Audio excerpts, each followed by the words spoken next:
그에 대한 책임과 심판이라는 말씀 제목으로 하는 말씀 드리겠습니다.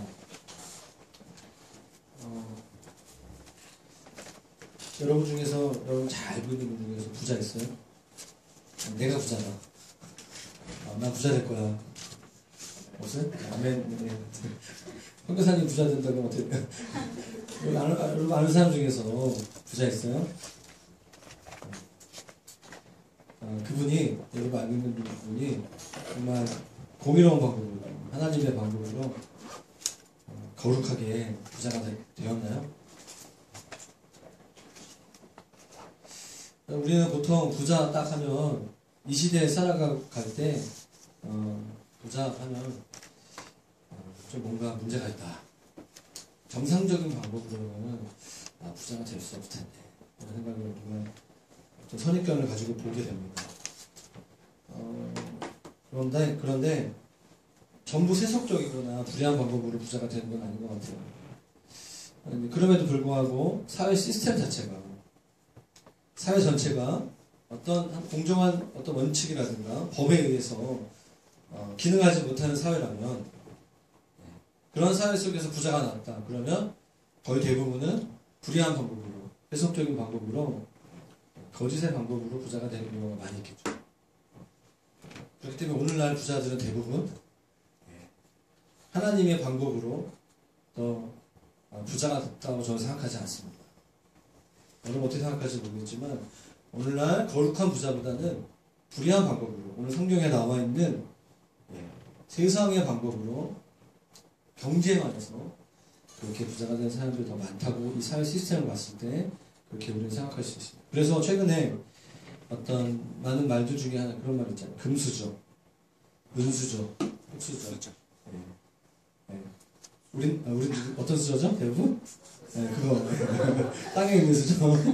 수저. 제가 그래서 찾아봤어요. 인터넷 찾아봤는데 흑수저는 얼마냐? 가족들 연소득이 한 5천만 원 이하.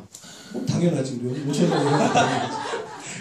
그러면 금수저는 뭐냐? 그러니까 2억 이상, 2억 가량 되고 그리고 자산이 한 20억. 우리 중에 혹시 있습니까? 좀 친하게 지내는 거 없어? 네, 당연히 없죠. 대부분 없어요.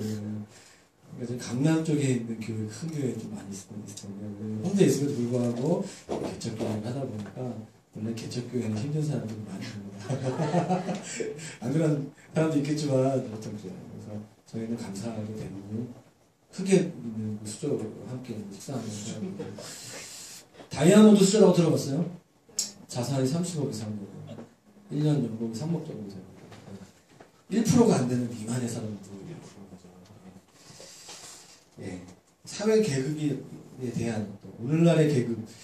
제가 대학생 여러분 한 20대 초반만 해도 이런 말은 별로 없었는데 막 고시공부하고 그런 성공하고 막 금연하는 그런 개념이 있어요. 요즘은 그런 게 별로 없는 것 같아요.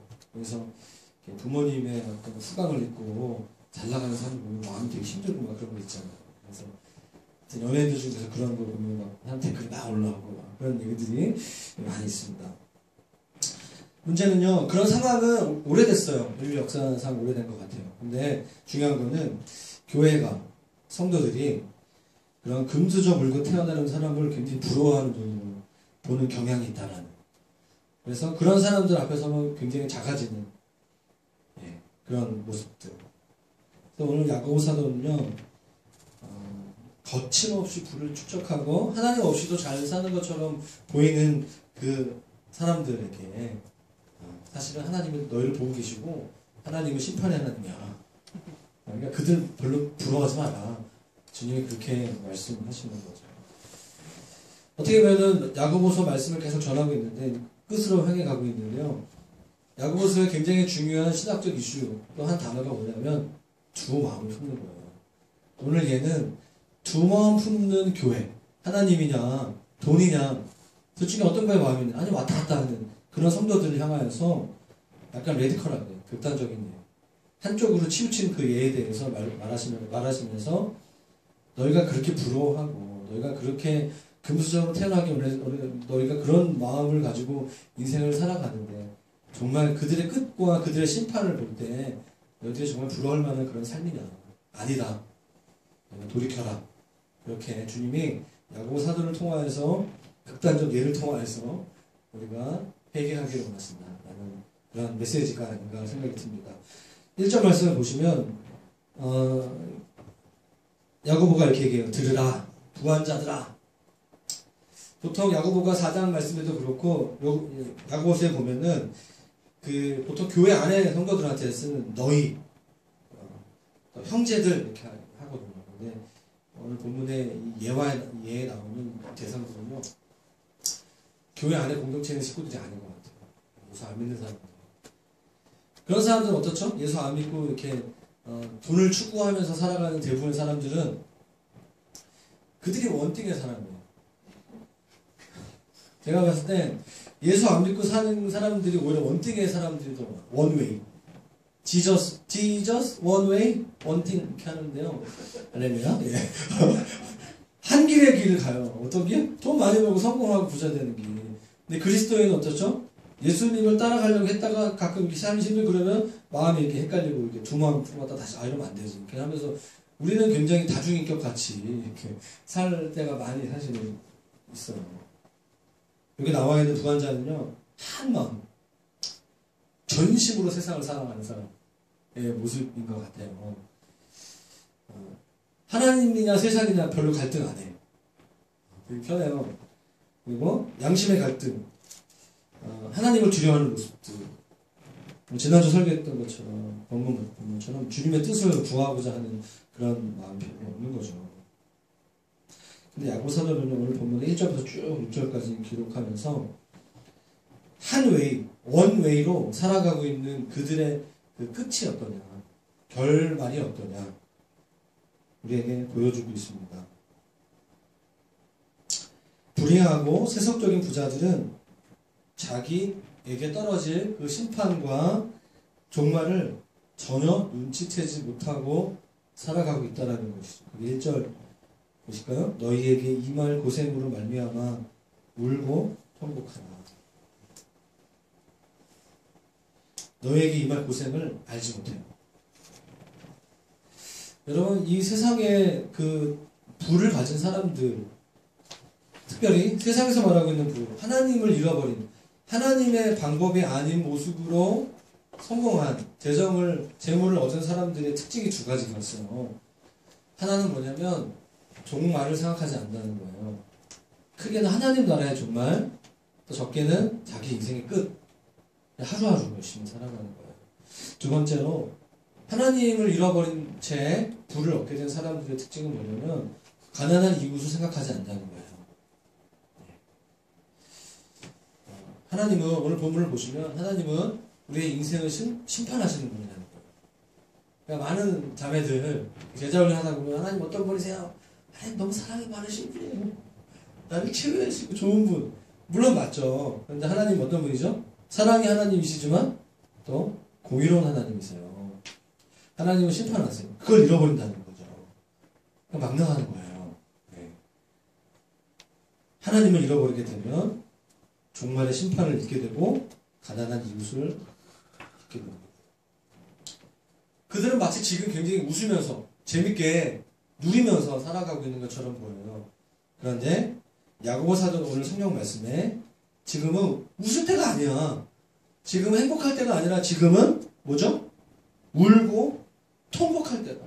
왜냐? 너희들에게 지금 고생의 때가 지금 오고 있기 때문에. 약간 예언적으로 말씀을 하고 있는 거죠. 지금은 배가 부르고 득다시고 정말 돈이 많은 것처럼 보이고 행복해 보이지만 사실은 그런 게 아니에요. 여러분, 지혜가 뭔지 아세요? 지혜는 종말에 무슨 일이 일어날지 미리 알고 오늘을 선택하게 만드는 삶의 태도입니다. 진짜 지혜로운 사람은 내 인생의 끝을 생각하면서 오늘 내 인생의 마지막에 내가 이루기 원하는 것들과 연결되면서 살아가는 거죠. 하나님이 다시 오실 때 내가 어떤 삶을 사는 것이 주님이 원하시는 기뻐하시는 삶일까 묵상하면서 종말론적인 삶의 태도를 가지고 오늘 하루의 중요한 것들을 선택하는 사람이 진짜 지혜로운 사람이에요. 여러분, 역사의 끝에는 종말과 지혜가 만납니다. 오늘 우리가 지혜를 가져야 되는 이유는 결국 우리의 삶의 심판이 있기 때문이에요. 그렇기 때문에 종말의 심판을 잊는다면 그 사람은 지금 성공하고 부자가 된 것처럼 보이지만 실제로는 어리석은 사람이라는 거예요. 야고보 사도가 그 얘기를 하는 거죠. 지혜롭다는 것은 종말의 심판을 염두에 두고 오늘을 사는 것이기 때문이에요. 영혼의 관점에서 오늘을 선택하는 것이 지혜라는 것입니다. 오늘 우리가 어떤 중요한 것을 결정할 때 하나님 나라의 관점에서, 영혼의 관점에서 선택하는 게 지혜로운 사람이죠. 그런데 오늘 본문에 나와 있는 그 부한자들은 자신들을 구원할 지혜가 없는 거죠. 왜냐? 전혀 종말을 생각하지 않기 때문에. 그들이 종말을 생각하지 않는 이유는 그들의 생각과 그들의 마음속에 하나님 두기를 싫어하기 때문이에요. 하나님을 생각하지 않는 거죠. 여러분, 모든 그 어리석음의 뿌리가 교만이에요. 하나님 가장 싫어하는 사람들이 있다면 저는 단언코 교만한 사람이다. 하나님 의지하지 않는 사람이다. 하나님 마음에 두기 싫어하는 사람이다. 라고 말하고 싶어요. 스스로 지혜롭다고 여기는 것처럼 어리석은 게 없는 거잖아요. 나 똑똑해, 나 지혜로워. 라고 나는 말하는 사람이 제일 바보 같은 사람이에요. 네. 교만한 자는 결국 오늘 1절에 나와 있는 것처럼 울면서 통곡하게 될 것이라는 거죠. 근데 중요한 거는 그들이 지금 그런 이 말씀이 전혀 자신들의 귀에 들어오지 않는다는 거예요. 왜냐? 지금은 살만하니까. 지금 넉넉하니까. 네. 하나님 없이, 종말도 없이, 가난한 이유도 없는 부자들에게는 내가 오늘 울면서 통곡할 이유가 전혀 없는 거예요. 한 20억 정도 있으면 별로 울 일이 없을 것 같아요. 아버지가 그냥 유산으로 한 2, 30억 정도 이상 정도 남겨주시면 별로 뭐 취업 안 돼도 뭐 1년이나 안 돼도 별로 울 일 없잖아요. 남겨주긴 개뿔. 뭐 내 이름으로 신용불량도 돼가지고 이미 졸업하자마자 대학 등록금 2천만 원, 3천만 원에다가 울 일밖에 없어요. 취업 안 되면. 일주일만 취업 안 돼봐. 마음이 너무 어려운 거죠. 네. 그게 은혜인 줄 믿습니다. 네. 중요한 거는요, 그들이 모르는 점이 하나 있는데 지금만 행복한 거예요. 그들에게는 환난과 고통이 오고 있습니다. 성경이 말하고 있는 지금. 여러분, 한때 정말 잘 나가던 사업가가 정말 하루아침에, 사업이라는 게 그런 거잖아요. 하루아침에 쫄딱 망한 거예요. 아니면 제가 이제 신방 같은 거 하다 보면 주로 이제 나타나는 이렇게 성도들이 신방하다가 그 감정의 클라이막스 지점이 1999년 정도 전후로 이렇게 우리 집에 엄마 아빠가 아버지가 사업하다가 IMF라는 곳을 만나가지고 힘들면서 그때 인생이 굉장히 힘든 시간들 되게 많아요. 제가 보니까 굉장히 많아요. 예. 사업을 하다가 어떤 일을 하다가 갑자기 망하게 되면 여러분 그 사람들이 부럽습니까? 굉장히 힘든 시간을 보내잖아요. 과거에 잘 나갔지만 결국에 심판과 멸망을 받게 될 사람을 누가 부러워하겠습니까? 그렇죠? 오늘 야고보 사도가 그것을 얘기하는 거예요. 교회 안에 있는 성도들이 두 마음을 품는 거예요. 지금 세상에서 정말 잘 살고 금수저로 태어난 사람들을 바라보면서 교회 성도들이 겉으로는 아닌 것처럼 보이지만 부러워하는 거죠. 야고보가 얘기하는 거죠. 걔네들 이제 곧 심판이 있어. 그 얘기가 쉽게 말하면 그 얘기하는 거예요. 교회 안에 성도들이 장차의 말 종말의 심판과 고통 속에 떨어지길 바라는 마음으로 얘기하는 건 아니고 회개하길 바라는 거예요. 돌이키기를 바라는 거죠. 여러분 오늘날 교회가 어떻습니까? 성도들 개인은 어떻습니까? 복음하면 예수 믿고 이제 성공하는 거죠. 좋은 대학 가고 좋은 직장 취업하고 결혼 잘해서 이 땅에서의 삶을 잘 살면서도 구원받는 거. 제가 강남에 있는 8학군 출신이에요. 고등학교 때 반포에 있는 고등학교를 나왔어요. 제가 저의 참 부모님이 저희 경제적 수준으로 봤을 때는 되게 좀 이렇게 힘든 데 살았어야지 되는데 동네가 좀 이렇게 좀 약간 럭셔리한 데 살았어요. 방배동에 살았고 학교도 반포에 나왔고 또 교회도 그런 곳에 있어서 그런지 교회 문화 그리고 학교의 분위기가 전부 굉장히 세속적이었어요. 제가 대학을 3번이나 옮긴 이유 중에 하나가 뭐냐면, 이렇게, 저의 인생을 돌아보니까 지금은 안 그런 것 같은데, 굉장히 열등감이 많았던 것 같아요. 어떤 열등감? 교회에서도 열등감을 조장하는 분위기, 제가 원하는 대학에 가지 못했어요. 지방대 갔어요. 그러니까 집사님들이 저한테 얘기할 때, 너 학교 어디냐? 아, 내 거기 다닌다. 아무도 몰라. 그때 오는 그 자존감. 내가 다니는 학교를 말했는데, 잘 몰라. 그 학교가 어딘지. 그때 그 수치감. 제가 고3 때, 정말 한 번도 빠지지 않고 성가대 고등학교 2학년 때 고등부 임원을 했거든요.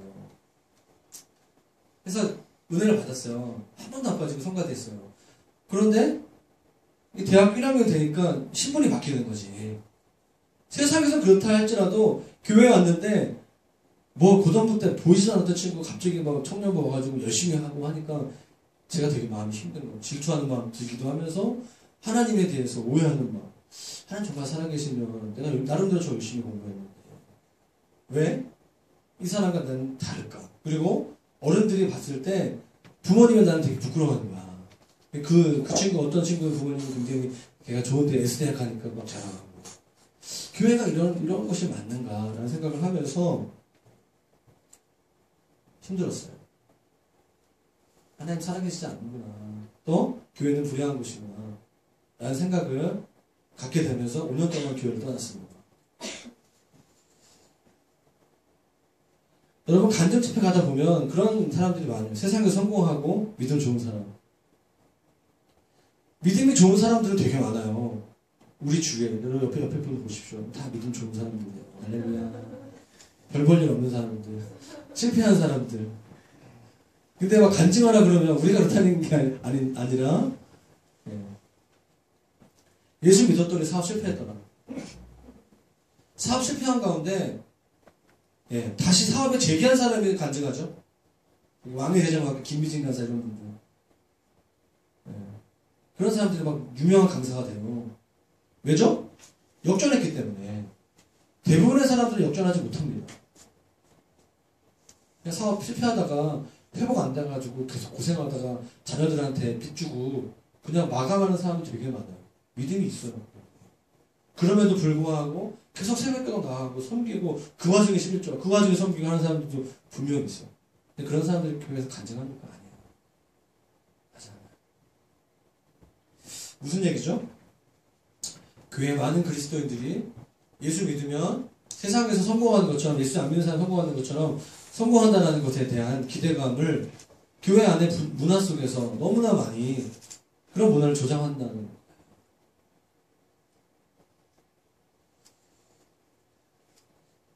제가 청년부 때 소위 말하는 S대학 간 형제들이 있어요. 그러니까 같은 학년에 서울대 가기 몇 명 없잖아요. 저 여기 되게 많았어요. 근데 그분들이 지금 신앙생활 잘하는 거예요. 그렇진 않더라고요. 제가 선후배들 잘 알잖아요. 목사 된 사람은 저밖에 없어요. 지방대 나오면 K모 대학교 뭐 편입해가지고 오긴 했는데 하나님의 방법은 그렇지 않다는 거죠. 제가 이번 주에 저희 아내한테 얘기를 들었어요. 이거는 기획에서 하지 않는 얘기이기 때문에 잘 들어야 돼요. 제가 일주일 동안 신학교에서 특강을 들었는데, 조직신학 특강을 들었는데, 어떤 그 CCM 가수하는 분이랑 같이 들었대요. 그래서 그분이 신학교에 왜 화장 진하게 한 여자가 있고, 궁금했는데, 보니까 CCM 가수예요. 앨범을 주면서 우리 같이 얘기하다가 그런 얘기를 하는 거예요. 자기 아버지가 목사님인데, 진짜 예수님 사랑하는 목사님이에요. 그래서 자기 아들, 딸한테 정말 다 필요 없다. 예수님 정말 똑바로 믿어야 된다. 어렸을 때부터 그렇게 주입식을 배우고 있다. 너무 가난에 한바쳐가지고, 막 그 목사님이 아버지가 막 무슨 일이 다 퍼주고, 개척교회 막 힘들게 사신 거예요. 산 거예요. 그래서 그 아들, 동생이 있는데, 이 친구 대학을 안 가고, 휴대폰 판 그걸 한 거예요. 부모님이 그러시니까, 아버지가, 난 돈 많이 벌어서 내가 이 가족을 일으켜야 되겠다. 그래가지고 이 친구가 한 5년 만에 휴대폰 매장을 한 몇 개를 하는 사장이 된 거예요. 연봉이 몇억 이상 되고. 그러니까 아버지가 아버지가 그거 다 필요 없다. 헌금해라. 이러면서 막 이제 이 자매가 누나인데 공부를 너무 잘했어요. 그래서 의대에 갔어요. 한 30살쯤 이제 병원에서 몇 년 일하다가 그 아버지가 부르는 거야. 널 부르시면 의사가 아니라 목회자인 것 같다고. 내려놓으라고. 그러니까 주님을 너무 사랑하는 아버지. 그래서 제가 그 과거, 그러니까 그게 약간 좀 이렇게 오해할 소지가 있을 수 있는데 그거 다 들으면 오해할 만한 건 아니고요. 이분이 30대 중반인데 그래서 신학교를 오게 됐어요. 그리고 CCL 가수가 돼요. 되게 신기하죠.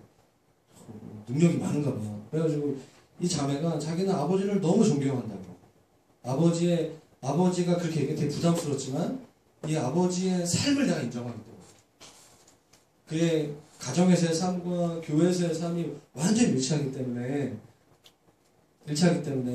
자기는 아버지의 그 권위를 믿고 하나님께서 아버지를 통하여서 그래서 이 교회 스케줄 그 사역자 모임이 아버지, 엄마, 자기 남동생이래요. 4명이 스케줄을 짠대요. 그래가지고 교회 모든 사역을 4명이 가족이 하고 제가 그게 도전받아 저희 아내랑 제가 도전받아가지고 소명이 앉혀놓고 얘들아 나는 너희들의 영적 권위자니까 이렇게 웃으면서 했거든요. 그냥 가서 자기 방을 막 책 보고 놀더라고요. 아, 나는 이쪽이 아닌가 보다. 이런 기름 부심이 온다고 이러면서 잠을 가면서 깨십시오. 네. 야고보 사도가 얘기하는 핵심 뭔지 아세요? 세속적인 복음. 교회 안에 두 마음을 조장하는 거짓된 복음. 성도들이 부러워하는 것. 사실은 전혀 부러워할 만한 것이 아니다. 학벌, 돈, 어떤 성공 전혀 부러워할 만한 것이 아니다. 혹시 우리 중에 누군가 그런 말 하면 같이 회개하세요. 제가 이 수련회 주제가 뭐죠? 리폼 처치예요. 새로운 형태의 다시 새롭게 되어주는 교회. 제가 그 책 제목이 있거든요. 미국에서 일어나고 있는 새로운 형태의 교회, 선교적 교회의 모델 10가지. 미국 LA에 세워진 한인 2세 목사님을 통하여서 세워진 20명 정도가 한 도시 LA에 세운 교회가 있어요. 5년 동안에 400명이 돼요. 숫자가 부흥되는 게 중요한 게 아니라 그곳에서 얘기하는 게 뭐냐면 다양한 인종, 다양한 나이층, 다양한 재정층. 그러니까 LA에 LA가 할렘가가 많대요. 좀 안 가봤는데 우리가 대충 많이 듣고 있죠. 도시가 공동화 현상이 일어나면 다시 외부의 사람들이 다시 그 도시 중간으로 잘 사는 사람들이 그 할렘가를 건물을 싸게 사서 리모델링 해가지고 다시 잘 사는 사람들. 그런 사람들이 많이 도시로 들어온다고 하더라고요. 그래서 아마 이제 우리나라도 이제 외곽에 갔다 다시 서울로 들어오게 되는 경향이 있을 수도 있을 것 같습니다. 아무튼 합정역에 이런 그런 프로젝트 같은 거 아파트 그런 개념일 수 있는 거죠. 주일 예배에 정말 다양한 연령층, 다양한 인종, 다양한 언어 같은 말인가? 그리고 정말 노숙자도 있고 그리고 정말 금수저로 태어난 사람들도 있는 거 같이 함께 예배하는 거. 그게 천국의 모습이 아닐까 그런 생각이 들었어요. 공동체의 역량이 커진다는 것은 좀 많이 다른 계층에 있는 사람들이 와서도 전혀 어색하지 않고 자연스럽게 서로 함께 주님을 바라볼 수 있는 것이 아닐까라는 생각을 책을 보면서 하게 되었습니다. 제발 부러워하지 마세요. 그런 분위기를 조장하지 마세요. 제가 확신하는 것은 불의하고 세속적인 부자들은 어떤 경고에도 꿈쩍이지 않습니다. 그게 오늘 본문에 나와 있는 메시지예요. 그리스도를 믿는 성령이 내주하시는 그리스도인들은 두 마음을 가졌지만 여전히 한 마음을 향하여서 가기를 원하는 사람들. 야고보 사도는 그런 사람들을 위해서 오늘 본문을 쓴 거예요. 나뉜 마음에서 정한 마음을 가져라. 너희가 예수 그리스도를 믿고 복음의 능력을 경험한 사람들이 교회는 그러면 안 된다는 거예요. 부러워하지 말라 제발. 왜? 2절 3절 보십시오. 이제 그 부분에 대한 말씀을 나누기로 하는 2절 3절 동사를 보셔야 되는 거예요. 동사. 너희 재물은 썩었다는 거예요. 너희 옷은 좀먹었다는 거예요. 너희 금과 은은 녹슬었다는 거예요.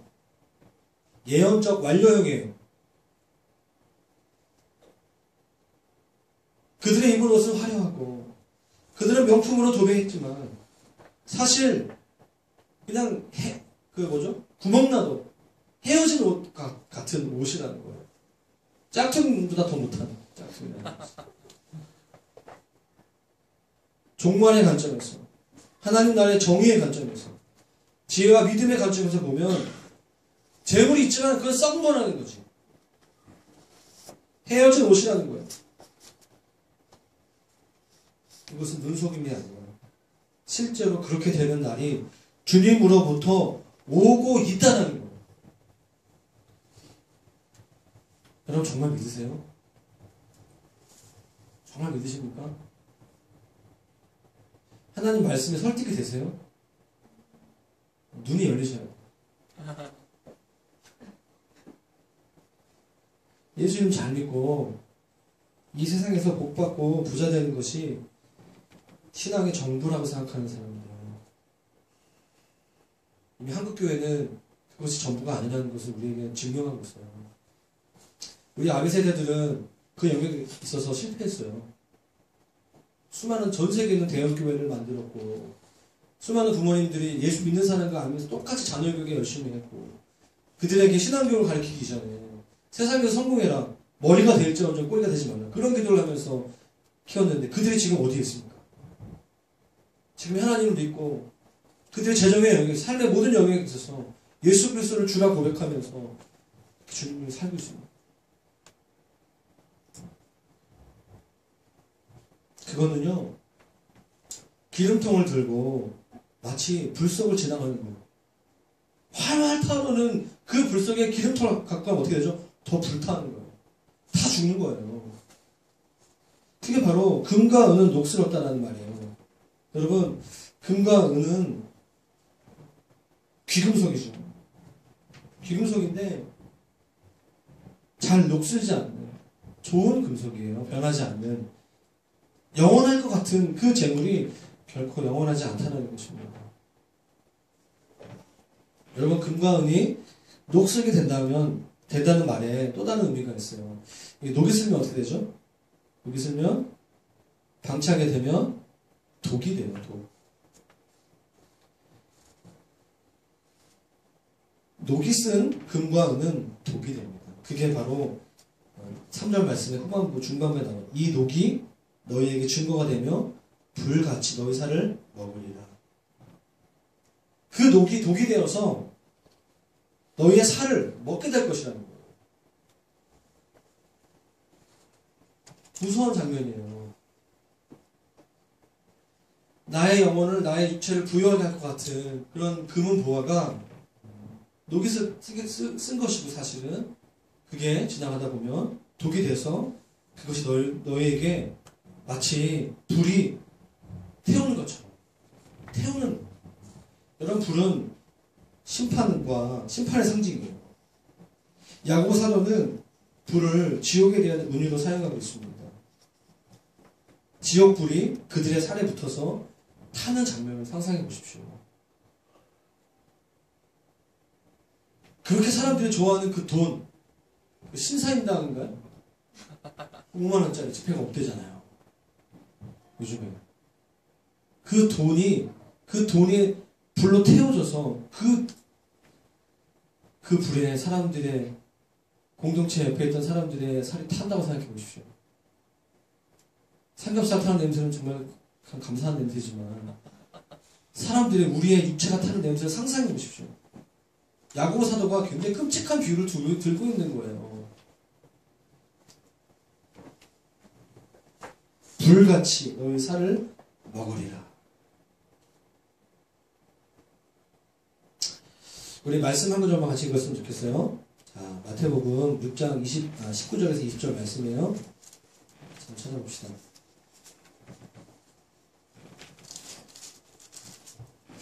우리는 질문을 할 수 있어요. 그럼 불을 추구하는 것이 뭐가 잘못이냐고. 도대체 뭐가 잘못이냐고. 돈 버는 게 나쁜 거냐고. 저축하면 안 되냐고. 야고보는 그 이유에 대해서 명확하게 말씀하고 있는데 아까 좀 전에 말씀을 찾아보시고 오늘 3절 후반부를 보면 너희가 말세에 재물을 쌓았다.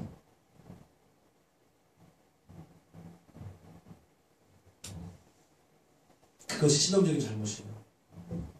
말세는 뭐죠? 죽을 때예요. 한 개인으로 말하면 임종 전에 하나님 나라의 역사의 타이밍으로 말하면 마지막 때죠. 주님 다시 오시기 전에 자기 삶을 마무리할 생각을 해야지 돈을 쌓고 있어요. 그것이 망조라는 거죠. 쌓았다는 거예요. 자, 마태복음 6장 19절 20절 말씀 같이 한번 읽을게요.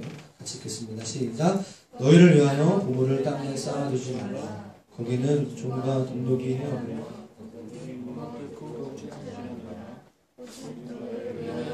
하늘에 쌓아두라. 거기는 좀이나 동독이 해하지 못하며 도둑이 구멍을 뚫지도 못하고 못하는.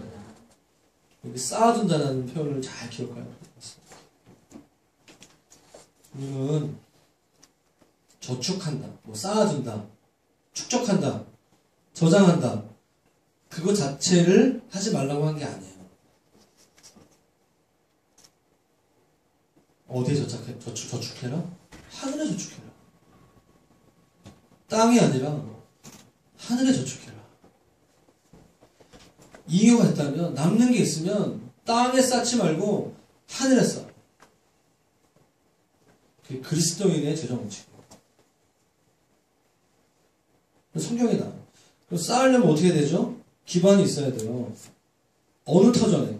땅이라는 기반 위에 쌓으면 뭐죠? 도둑질 당한다는 거예요. 하늘이라는 곳에서 하늘에서 그것을 쌓으면 하늘이라는 기반과 터전 위에서 그 재정을 불을 남는 거를 쌓은다면 뭐죠? 도둑질 당하지 않는다. 너희 거다. 너희를 위해서 하늘에 쌓아라. 그 얘기하고 있는 거예요. 말세에 우리 자신을 위해서 땅에 이 썩어질 땅에서 재물을 쌓기 때문에 그래서 심판을 받는 것입니다. 부자들은. 그럼 어떻게 적용하시겠어요? 굉장히 부담스러운 말씀이에요. 지금 영적으로 저항하는 소리가 저한테 다 들리고 있어요. 나뭐 어떻게 하란 말이야? 뭐 어떻게 하라고? 중요한 건 주님은 우리에게 밥은 먹게 하십니다. 제가 모델이에요. 저는 밥은 먹어요. 아주 잘 먹어요. 토실토실해요. 토실토실. 밤토실. 네. 밥은 먹어요. 네. 자, 오늘 그래서 자, 다음 주 설교를 또 기대하세요. 네, 다음 주엔 더 칼을 갈아가지고 아주 구체적으로 얘기할 거예요. 오늘은 디테일하게 얘기하는 큰 그림만. 다음 주 빠지시면 제가 오늘 이게 말씀에 정한 부분은 다음 주 꼭 오십시오.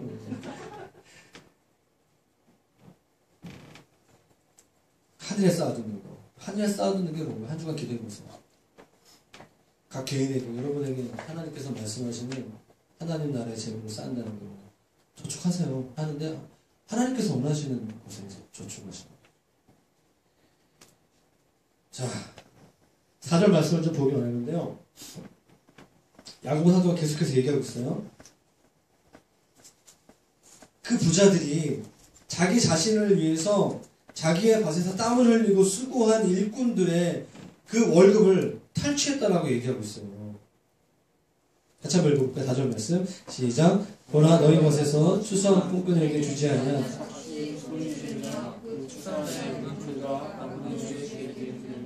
네, 그 너희 밭에서 추수한 품꾼에게 주지 아니한 삭시 소리 지른다고 했을 때 되게 재밌는 표현이 나오고 있어요. 월급을 못 받는 상황이죠. 노동자가 일꾼이. 그럼 누가 소리 질러야 돼요? 일꾼. 근데 여기서 누가 소리 질러요? 돈이 소리 질러. 월급이 지금 부당하다고. 돈이 소리를 지르는 상황이 왜 그렇죠? 비유로 말하고 있는 거죠. 그 노동자들의 그 품꾼들의 입을 막은 거예요. 부자가. 법적으로 완전히 막아버린 거예요. 대신 말해줄 사람이 없는 거예요. 사회 시스템 자체가 문제이기 때문에 누군가 그 사람을 위해서 말해줄 사람이 없는 거예요. 야, 저는 이 말씀 보면서 정말 진짜 그래요. 더 이상 말하고 싶지 않은데, 자, 부자들의 입을 막은 거예요. 완전히 그들이 그 가난한 자들의 입을 막은 거죠. 근데 핵심 포인트는 뭔지 아세요? 하나님이 그걸 보신다는 거죠. 돈이 인격체가 아니잖아요. 월급이라는 그 돈이 삭이 뭐야? 돈이에요. 그 월급 받지 못한 그 임금이 막 자기 주인을 못 찾아가지고 막 힘들어하는 것들을 주님이 보신다 이렇게 표현하고 있는 거죠. 자, 잘 따라오고 있습니까? 할렐루야?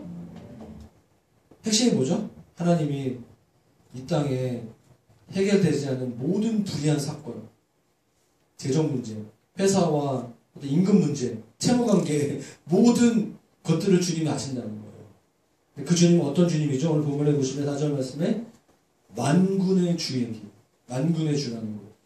만군은 만유의 주, 만군의 주. 만군은 모든 하늘과 땅의 군대를 동원할 수 있는, 통치할 수 있는 그런 분이시라는 거예요. 이 불의한 부자는 잘못 만난 거예요. 임자 제대로 만난 거죠. 하나님께서 그 모든 것, 사람의 눈, 그 나약하고 별 볼일 없는 그 노동자의 그 임금을 착취해서 이 땅에서 그것들을 취해서 본인이 모든 재정을 다 취했지만 그래서 문제가 없는 거, 법적으로 전혀 문제가 없게 변호사를 사가지고 했겠지만 하나님은 다 아신다. 그래서 억울하게 그 노동자가 죽어간다 할지라도 설사 이 땅에서 정말 그렇게 어렵게 힘들게 죽다 할지라도 그래서 그렇게 정치적으로 그렇게 남의 등쳐먹으면서 성공한 사람들이 그들이 여전히 대대로 금수저, 흑수저, 수저가 아니지 다이아몬드 수저 같은 그렇게 계속해서 부가 계속 이어져면서 아무런 문제가 없는 것처럼 그렇게 살아가겠지만 하나님 어떻게 보신다고요? 아신다. 그러니까 어떻게 하라고요? 불화하지 마라. 불화하지 말라죠. 교회요. 그리스도인이요. 그들이 지금 심판이 없는 것처럼 보이는 것이 아니라 하나님 다 아신다. 이해되세요? 이 본문에 기록되어진 메시지 핵심을 이해되십니까? 악인의 심판이 지연되는 것처럼 의인의 마음을 시험되게 만드는 게 없어요. 하나님 없는 사람들이 너무 잘 살아. 계속해서. 끝까지 잘 살아. 대대로 잘 살아. 그것처럼 우리를 정말 좌절시키고 실망시키고 인내하지 못하게 야 나도 저렇게 살까? 수많은 유혹들을 가운데 있게 하는 거예요. 그러니까 오늘 7절부터 그런 분의 형제들아 주께서 강림하실 때까지 길이 참으라. 버텨라. 재정의 영역에 있어서 우리에게 있어서 주님 말씀하신 거 보면 인내하라는 거예요. 인내하라는 거예요.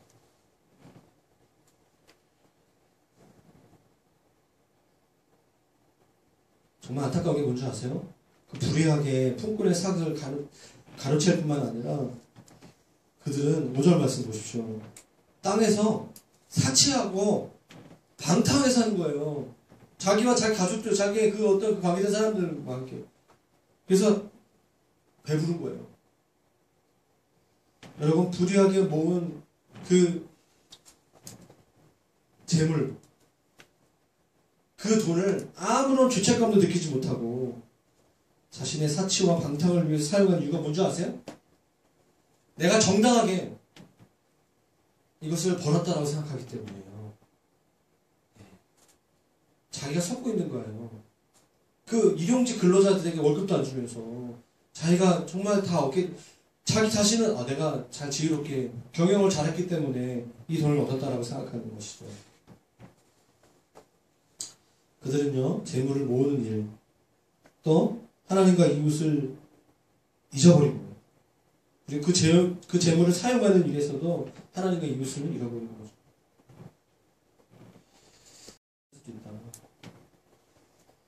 재정의 사용에 있어서 주님의 뜻을 묻지 않는 거죠.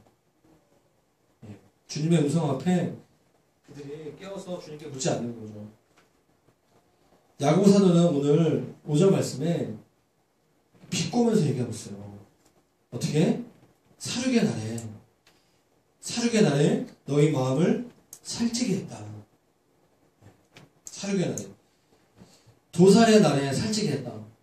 최고로 제일 좋은 상황인 거죠. 이렇게 돼지를 잡을 때 가장 좋은 상태의 돼지를 잡아야 돼지가 맛있거든요.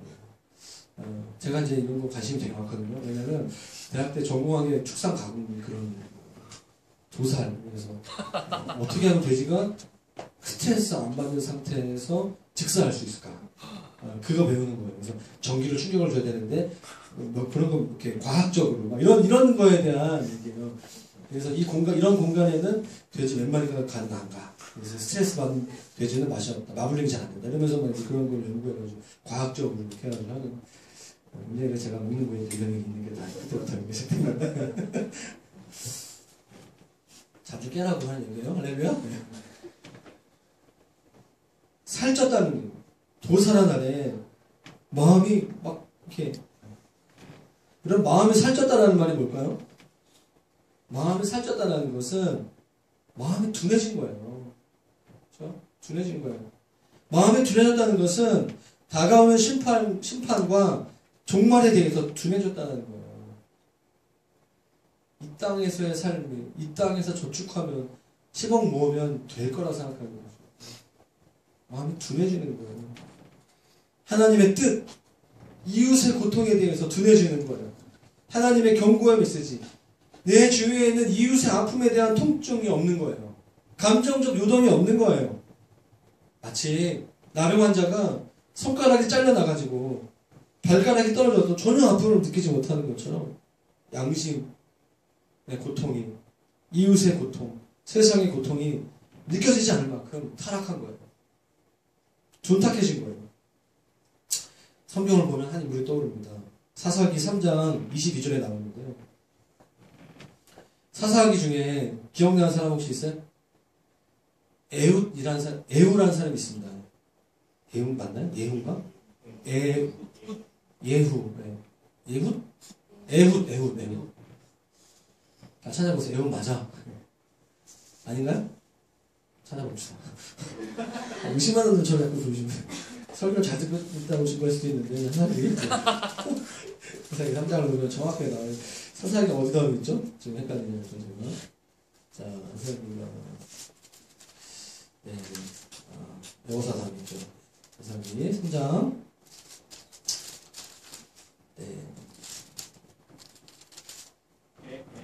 맞네요. 에훗 맞네요. 내가 맞았어요. 중요한 건 아닌데 에훗이 죽인 사람이 있어요. 모압왕 에글론이에요. 에글론이라는 사람을 딱 한마디로 성경에 묘사하게 되면 매우 비둔하더라. 매우 비둔해. 비계 덩어리. 그래가지고 막 잘 못 움직여. 거의 이렇게 앉아있는데 에훗의 특징이 뭐죠? 왼손잡이. 그래서 이 사람이 에글론을 만나기 위해서 딱 가서 딱 엎드려 이렇게 앉았다가 일어나면서 칼 오른쪽 허벅지 밑에다가 한 40cm 정도의 그런 칼을 숨겨가지고 만나죠. 그래서 칼로 왼손으로 팍 그 에글론의 그 가슴에 칼을 딱 꽂죠. 성경에 이렇게 기록되고 있어요. 칼뿐만 아니라 칼집이 이렇게 들어갔다. 칼이 관통해가지고 등까지 했는데 22절 말씀 이렇게 표현하고 있어요. 칼자루도 나를 따라 들어가서 그 끝이 등 뒤까지 나갔고 그가 칼을 그의 몸에서 빼내지 않으였으므로 기름이 칼날에 엉켰더라. 그러니까 엄청난 비계, 막 기름이 막 그 칼에 별로 좋은 장면은 아닌데, 예. 얼마나 기름진 삶을 살았을까요? 악한 세속적인 부자들의 마음이 그렇다는 거예요. 얼마나 영적으로 마음이 타락했는지 기름이 잔뜩 끼어서 말씀에 거기 들어가도 이웃의 고통, 수많은 사람들이 고통스럽더라고 비명하고 그래도 그 강팍한 그 회사 사장은 저를 눈 깜짝하지 않는 거예요. 이 시대가 그런 것 같아요. 에글론 같은 사람이 너무 많아요, 이 시대에. 환난과 심판의 징조들조차도 그들의 그 기름낀 마음을 찌를 수 없을 만큼 마음이 둔탁해진 거예요. 도저히 회개하지 않는 거죠. 그런데도 교회가, 성도들이 그런 사람들을 부러워하겠습니까? 야고보 사도가 너무 안타까운 마음으로 얘기하는 거예요. 두 마음 품는 자들아, 교회 안에 하나님을 사랑한다고 하면서 재물을 사랑하는 너희들아, 그 부한 자들 이런데 너희가 그들을 부러워하고 그런 길을 가려느냐? 캡 어리석은 거예요. 캡빵. 겁나 진짜 90년대 초반에 있는 거 알죠? 캡? 사랑합니다.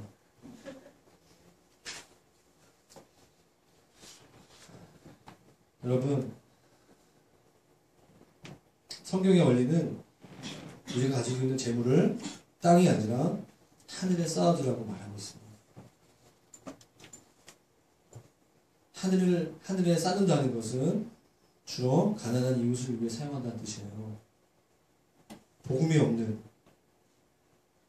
다시 말하면 복음 사역을 위해서. 또 가난하고 먹고 입을 것이 없고 줄이고 헐벗은 이웃을 위해서 재물을 사용하는 거예요.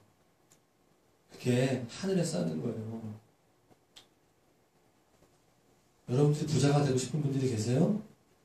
그러면 그런 부자가 되셔야 돼요. 만약 나는 그런 부자가 될 수 없을 것 같다? 부자 되지 마세요. 오늘 그 얘기하는 거예요. 적극적으로 하늘에 재물을 쌓는 부자가 될 것이 아니라면 그리스도인들은 굳이 부를 동경할 이유가 없다는 거예요. 하나님께서 재정을 주셨을 때 하늘에 쌓을 마음도 없으면서 재정을 구하면 너희들을 반드시 망한다. 땅에 쌓는 분은 결국 자신을 찌르는 칼이 될 것이기 때문이라는 거예요. 땅에 모으고 쌓는 것이 전부가 아니라는 거죠. 불의하게 모으고 쌓는다면 반드시 심판을 모면할 길이 없습니다. 만약 정당하게 모으고 쌓았더라도 이 땅에서만 사용한다면 심판을 피할 길이 없기 때문입니다. 그렇기 때문에 우리는 하나님께 물어, 하나님 왜 저에게, 저희 가정에게 왜 재물을 안 주셨나요? 그것을 묻기 전에 여러분들에게 하나님께서 재물을 주신다면 여러분들이 정말 어떻게 사용하길 원하십니까? 그것을 묻기 전에 지금 여러분들이 갖고 있는 월급과 재정을 어떻게 사용하십니까? 하늘에 쌓고 있습니까? 마음에 숨은 동기. 교회에 나오고 하나님 믿는다고 하지만 세상의 사치와 부를 부러워하는 동기라면 차라리 없는 것이 있는 것보다 낫다. 그게 메시지예요. 어설프게 재정이 있으면 헌신할 준비도 안 돼 있고 하나님 나라의 가치에 드릴 마음도 없는 상태에서 재정이 있다. 이 세상에서 가장 큰 비극과 불행은 내가 성공할 만큼의 준비가 안 됐는데 성공하는 거예요. 빠른 성공. 자기가 감당할 수 없는 이상의 사역을 하고 자기가 감당할 수 없는 정도의 성취를 하는 것만큼 제한이 없습니다. 마틴 로저스 목사님 얘기했어요. 재물이 없어서 고통당하는 게 더 나아요. 재물이 있어도 고통을 당합니다. 월급을 대학 때 그냥 주는 용돈으로 살다가 월급을 받으면 처음엔 좋죠. 나중에 엄청난 유혹이 있어요. 없으면 그냥 차라리 없는 사람, 없다가 있어봐요. 그때부터 고통이 시작됩니다. 이거 어떻게 쓸 것인가. 여러분 재물이 많은데 잘 사용하지 못하면 이 땅에서 고통을 당해요. 그리고 반드시 주님 앞에 갔을 때 심판받는다는 거예요. 차라리 이 땅에서 재정이 없는 상태에서 고통받다가 죽으면 천국 가면 그런 문제 없어요. 야, 너 참 고생하다 왔다 주님. 예, 맞아요. 지금 저 진짜 힘들게 살다 왔어요. 그래, 쉬어라. 할렐루야. 근데 이 땅에서 보십시오. 돈이 있는데 그걸로 이 땅에서의 삶을 위해서 막 살았어요. 그리고 하나님 원하시는 모습을 살지 않았어요. 반드시 심판이 있다는 얘기예요. 그래 너희가 부러워하겠냐? 야고보서도 이렇게 얘기하는 거예요. 그래서 목적 없이 단순히 부를 바라는 것은 너무나 위험한 일이라는 거예요. 성도는 무엇을 먹을까, 무엇을 입을까 염려하지 않는 사람이 성도예요. 할렐루야? 하나님께서 맡기신 일들에 충성하면 되는 거예요. 주님께서 필요한 것들을 공급해 주십니다. 그냥 무작정으로 부자 되면 좋겠지. 월급 많이 받으면 좋겠지. 그거 아니에요. 부자가 되지 못해서 좌절하는 삶의 태도. 그게 제일 불쌍한 거예요. 돈이 없기 때문에 불쌍한 것이 아니라 내가 예수 그리스도를 믿는데 부자가 부러워. 그게 교회 안에 있는 가장 비참한 상태인 거예요. 교회 밖에 있는 부자들을 바라보면서 교회 안의 성도들이 부러워하는 거예요. 복음의 능력이 없는 거죠. 예수 그리스도라는 복음이 있으면서도 이 땅에서의 가난을 스스로 비참해 하면서 이 땅에서의 부를 사모하고 부자들을 부러워하면서 자신 안에 있는 시작된 하나님 나라와 말씀을 부끄럽게 여기는 그리스도인들은 너무 비참한 사람들이라는 거예요. 하나님께서 재물 없는 늑을 주시는 사람들도 있다고 저는 생각해요. 딱 보면 이 형제 자매는 돈 벌 것 같아요. 좀 친하게 지내고 싶은 사람들이 좀 있어요. 그런 사람들은 돈 버세요. 대신 하늘에 쌓아서. 지금부터 훈련해. 그런 사람들은 11조 하면 안 돼, 내가 봤을 때는. 12조, 3조, 4조, 5조. 아무나 거룩한 부자가 되는 건 되게 어려운 일이에요. 비즈니스 성경? 요즘에 BAM 말 되게 많거든요. 제대로 한 사람 보질 못했어. 차라리 성경한다고 비즈니스 성경한다고 다 망하면 감사해요. 주님께 의지하잖아요. 재정에 돌파 일어났잖아요. 이랜드도 마찬가지예요. 다 내분 다 싸우는 거예요. 그 수익을 통해서 누구한테 더 많은 돈이 갈 것인가. 우리는 성공했을 때 동업하게 된다면 왜 그게 망하죠? 잘 안 될 때 같이 고생하니까. 저는 개척교회가 좋아요. 저는 작은 교회가 좋아요. 왜냐하면 다 고생하니까. 왜 대형교회가 어려운 줄 아세요? 너무 많이 없으니까. 회사도 마찬가지예요. 비즈니스 성경 왜 그것을 하십니까? 일터에서 더 좋은 직장, 더 승진하기 원하고 자격증 따고 더 좋은 자격과 그런 삶을 살기 위해서 왜 하십니까? 지금부터 그 삶의 열매를 보여달라는 거예요. 지금부터 제발 거기에 합당한 인격과 거기에 합당한 재정의 헌신과 주님 앞에. 그럼 주님도 기뻐하지 않을까요? 저 자신에게 하는 말이에요. 우리가 좀 비참한 그리스도는 안 했으면 좋겠어요. 정말 두 마음 붙고 맨날 정말 그게 난 너무 안타까운 것 같아요. 그래서 그런데 말씀을 정리하겠습니다. 더 비참한 그리스도인이 있어요. 왜냐면 오직 복음은 예수 믿고 잘 되는 거야. 복음의 전부야 그게. 그런 사람들은 이 세상에서 불의한 부자들이 가는 멸망의 길을 함께 가고 있는 그리스도인인 거예요. 겁나은 그리스도인인 거지. 그래서 혹시 그들이 이 땅에서 복을 받았다면, 예수 믿고 함께 복을 받았다면, 오직 그것이 복음의 전부라고 생각한다면 그들은 망하게 될 거예요. 복으로 받은 재산, 복으로 받은 건강, 성공 때문에 하나님 나라의 종말을 잃어버리고 하나님 나라의 공의를 잃어버리고 이웃을 잊어버린 채 산다면 하나님은 없는 거죠. 하나님의 이름을 빙자하여서 번영하고 성공하는 것. 그 멸망의 날에 그들은 찌르고 그들을 불태우는 것은 다름 아닌 그들이 그렇게 원했던 재물, 썩은 재물. 알고 보니 금은이 아니라 썩었고 녹슬었고 독이 되는 자기의 영혼을 죽이는 여러분 야고보서 말씀은 오늘날 한국 교육에 하시는 말씀입니다. 저에게 하시는 말씀입니다.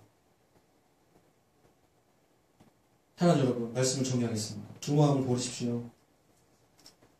주님을 구하십시오. 온전하고 선한 것은 다 위로부터 내려옵니다. 주님의 뜻대로 재산을 모으시고 주님의 뜻대로 그 재물을 하늘에 쌓으십시오. 그리고 심판을 피하십시오. 예수 믿고 복 받았다면 망하지 마세요. 네. 망하는 길은 오직 예수 믿으면 복 받는 거야. 잘 된다. 그 생각 가운데 머무는 거예요. 우리는 부를 조심해야 됩니다. 어떻게 모으는 것도 중요하고 어떻게 사용하는 것도 중요합니다.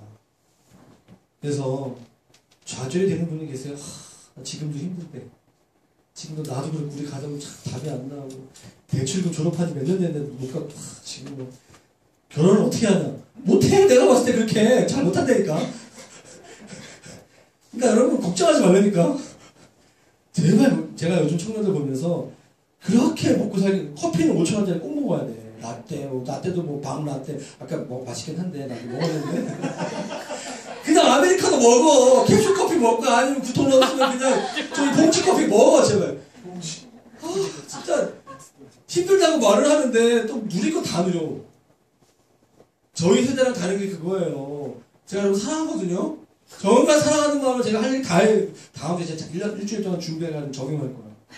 보면 힘들다고 하는데 다 할 거 다 해. 해외에 갈 거 다 가고 돈 모아가지고 다 한다는 거지. 손은 누가 키워? 이러면서 옛날에 죄송합니다. 자 오늘 좋다. 끝이 있습니다. 정리 말씀을 정리. 그렇기 때문에 우리가 인내해야 돼요. 제가 설교를 준비하다가 제가 이거 너무 진지하게 설교 준비하는 바람에 끝을 마무리를 잘 보니까 아까 기획 때는 막 이렇게 하다가 끝냈어요. 뭔가 내가 뭐 정죄하는 메시지를 준 것 같아가지고 그럴 의도는 아니었는데 눌리는 것 같아서 제가 우리는 좀 눌리지 말자. 홍대 스타일은 눌리는 게 아니라 깔끔하게 회개하고 주님 앞에 그게 우리 스타일이다. 그래서 제가 7절과 10절까지 다음 주 설교하겠지만 한번 같이 마지막에 읽고 기도하고 11절까지인데요. 같이 교도하겠습니다. 오늘 본문 이후에 연결되는 것 같아요. 그러므로 이 본문 결론이 그거예요. 그러므로 한 목소리를 읽도록 하겠습니다. 11절까지 읽겠습니다. 시작. 그러므로 형제들아 주께서 강림 지금까지 길이 참아 그러나 공부가 땅에서 나는 길을 바라고 길이 참아 이니와 길을 기다리느니 그 길이 참고 나는 굳건하게 하라. 주의 강림이 가까우니라. 형제들아 서로 원망하지 말라. 그리하여야 심판을 면하니라. 보라 심판주가 문 밖에 서 계시니라. 형제들아 주의 이름으로 말한 선지자들을 고난과 오래 참음의 본으로 삼으라. 내가 유대인들을 겪고 주께서 주신 결과를 보았거니와 주는 가장 자비하시고 긍휼히 여기시는 이시니라. 한 주간 동안 이 말씀 묵상하십시오. 우리의 두 마음이 끊어지게 해달라고 기도할 뿐만 아니라 여전히 우리 마음 가운데 참 힘들다. 예수님이 이렇게 힘드냐. 지친다. 지쳐. 그런 마음 드시는 분 있으면 이 말씀 여러분에게 좀 살아있는 말씀으로 다가가셔서 하나님께서 위로해 주시도록. 주님 분명히 말씀하셨어요. 인내해라. 내가 갈 날이 얼마 안 남았다. 초대교회 성도들이 그 힘든 시간들을 버틸 수 있었던 힘은 주님의 다시 오심이에요. 주님의 다시 오심. 이집트에 가보면 동굴교회라고 있어요. 거기 아멘 주 예수여 어서 오시옵소서. 아멘 주 예수 오시옵소서. 제가 딱 그 동굴에 가서 그걸 보는 순간 그냥 눈물 나더라고요. 이거다. 주께서 강림하시기까지 길이 참아. 참는데 마음을 좀 굳건하게 해라. 마음을 둔하게 여기지 말고 굳건하게 해라. 주의 강림이 가까운 재정에 있어서 원칙을 세우고 고수해라. 너는 이 땅의 사람이 아니다. 하늘의 사람이다. 그리고 원망하지 마라. 제가 묵상해 봤어요. 왜 원망하지 마라. 공동체 안에 누구는 많이 벌고 누구는 적게 벌고 원망하지 마라 좀. 그리하여 심판을 면하라. 왜? 심판주가 바로 앞에 교회 밖에 있습니다. 저기 양화진 빌딩 1층 저기 갈매기 카페 앞에 주님 계세요? 와가지고 막 서로 막 이렇게 서로 막 판단하고 막 그러지 말라는 거지. 다 이유가 있는 거야. 우리 중에 혹시 부자가 되는 분이 있어요? 이유가 있는 거야. 더 피곤해. 더 유혹이 많아. 네. 힘든 거예요. 그러니까 주님 말 형제들아 주의 이름으로 말한 선지자들을 본받아라. 히브리서 11장 32절에서 38절까지 말씀을 보십시오. 선지자들, 수많은 믿음의 선지자들을 보고 말씀을 보고 본을 삼으라. 교회 역사를 보고 말씀을 보고서 그 사람들의 길을 따라가라.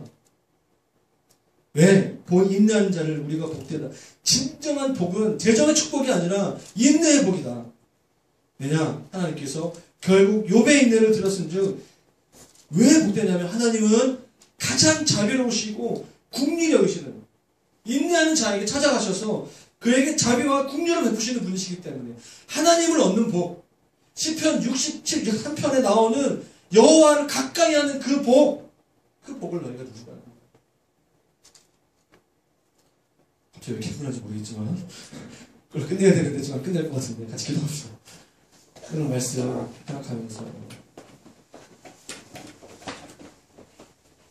기도합시다. 어떻게 기도할지 모르겠지만 성령께서 여러분이 주시는 부담과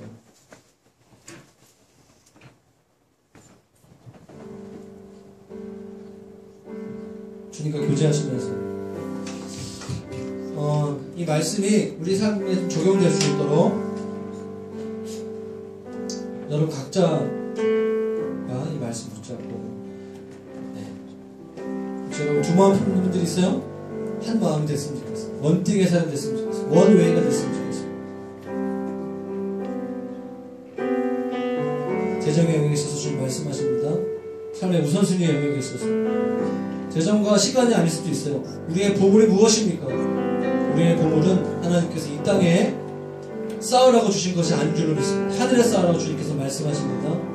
너희가 이 세상에서 잘 나가는 사람들 마치 끝이 없는 브레이크가 없는 것처럼 계속 승승장구하는 사람들을 바라보면서 제발 부러워하지 말고 왔다 갔다 하지 말고 내가 너에게 말한 그 부르심의 상급을 향하여서 바울이 표대를 향하여서 나아갔던 것처럼 내가 그런 삶을 살라고 주님 말씀하지 않습니다.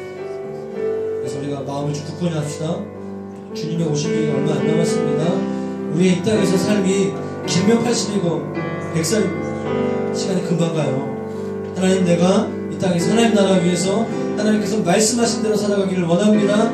이 시간 여러분 부자가 되고 싶으세요? 그러면 하나님의 방법대로 하나님께서 말씀하신 오늘 설교 말씀한 대로 살겠다. 하늘에 먼저 쌓겠다라고 들으십시오. 주님께 같이 시간에 기도하며 나아가겠습니다. 주여 한번 부르짖고 기도하겠습니다. 주여 주님 시간에 말씀대로 살게 하여 주십시오. 제가 2016년을 생각하면서 하나님 여러가지 염려하고 걱정하고 하나님 내 삶의 재정의 여력상에서의 모든 묶임들 이 시간 예수 그리스도의 이름으로 명하는데 모든 묶임들을 무너질지어다 염려하지 않기로 결정합니다. 주님 모든 것을 채우십니다. 주님 역사하시옵소서. 하나님 이것이 우리의 소리와 이것이 우리의 원망 비현실적인 문제가 하나님 우리에게 말씀하시는 주님 가치와 주님 말씀 앞에서 하여 주시옵소서.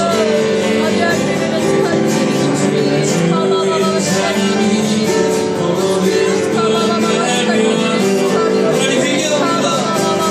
하나님 이 세상에서 공부하고 하나님 무시해도 잘 나가는 신앙의 좋은 이중적인 그런 모든 것을 엎어지는 모든 당신과 가족의 마음들을 내려놓습니다. 하나님 주님 앞에 서기를 원합니다. 주님 역사하시면서 저희 가족을 이 교회 성도들 가운데 하나님 모든 하나님 이 세상에 불을 사모하는 마음들이 있다면 끊어지게 하여 주시고 하나님 우리가 이기게 하여 주시고 주님 말씀하시옵소서. 내 삶의 온전한 삶의 가치 우선순위가 세워지게 하여 주시옵소서.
하나님의 나라는 하나님께서 다스리시는, 하나님께서 통치하시는 나라입니다. 특별히 오늘 이 시간 우리가 기도하기 원하는 것은 우리의 재정의 영역에 있어서 하나님이 주인이십니다.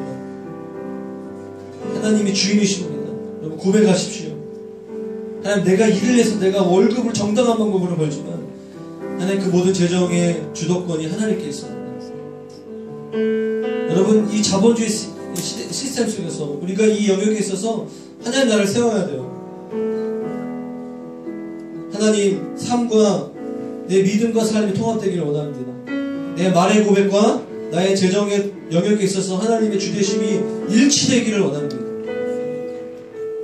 이 땅에 살지만 하늘을 살게 해주십시오.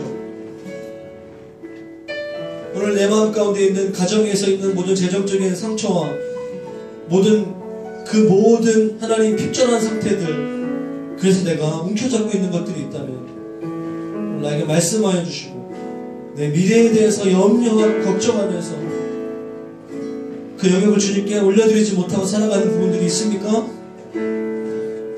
하나님께서 우리의 주인이십니다. 여러분, 세상을 부러워하지 마세요. 오늘 하나님의 통치가 내 재정의 영역에 있어서 하나님 나라가 임하도록 성령께서 여러분에게 각자에게 마음을 주실 것입니다. 어떤 것이 불편한 마음들이 있다면 그걸 가지고 계속 기도하세요. 그리고 그 영역에 있어서 하나님 안에서 자유함이 임할 때까지 성령께서 말씀하신 것이 무엇인가, 내가 교정하기 원하는 것들이 있다면 그것이 무엇인가, 여러분 거기서 도망가지 마십시오. 하나님 앞에서 사시길 바랍니다. 오늘 이 시간에 정직하게 하나님 내 삶의 영역에 있어서, 특별히 재정의 영역에 있어서 하나님의 주대심을 인정하며 선포하며 나아갑니다. 사단이 내 안에 모든 거짓된 가치관과 생각으로 내 재정의 영역에 있어서 내가 움켜잡고 있는 것들이 있다면 하나님 주님께 올려드립니다. 주님, 하나님 나라가 내 삶의 영역 가운데, 재정의 영역 가운데 임할지어다. 선포하십시오. 기도하겠습니다. 예, 주님, 이 시간에 기도합니다. 주님, 내 삶의 사례비과 내 삶의 모든 재정과 내 모든 가정의 모든 하나님 주도권과 이 교회의 재정의 주도권과 하나님께 있습니다. 내 삶의 모든 영역 가운데 특별히 이것은 굉장히 중요한 영역인데, 할렐루야, 주님 앞에 설 수 있도록 아버지 역사하시옵소서.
말고도 행하지 않으면 죄라고 주님 말씀하셨습니다. 하나님, 우리가 재정의 영역에 있어서 부한 자들, 이 세상에서 하나님의 방법이 아니라 세속적인 방법으로, 거룩하지 않은 방법으로, 착취의 방법으로 어쨌든 이 땅이 전부라고 생각하면서 내가 한몫을 이루겠다라고, 내가 부자가 되겠다라고, 그래서 부를 이룬 사람들을 혹시 우리가 부러워하고 있지 않은지요?